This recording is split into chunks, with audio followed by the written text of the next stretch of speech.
Obviously, you've seen the True Social post of President Trump urging the Attorney General Pam Bondi to prosecute former FBI Director Comey and other political perceived foes of the president. Is that, in your estimation, lawfare on the part of the president? So one thing about lawfare is that it is practiced by both sides. I think the leftist practices it much more robustly and much more effectively. And the centerpiece of the book is I go through the 6 major cases against President Trump, and every one of them have things in common. And the 2 main things that I think are really important, they all rely on novel legal theories. They all rely on things that have never been tested before in order to try to get Trump.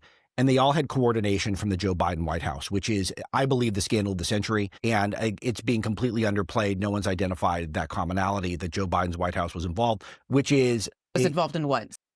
all of the 6 major cases against President Trump. There's a connection to Joe Biden's White House that has not been explored, either key players coming from the White House or coordinating with the White House at the time. And you have that evidence, and you've published that?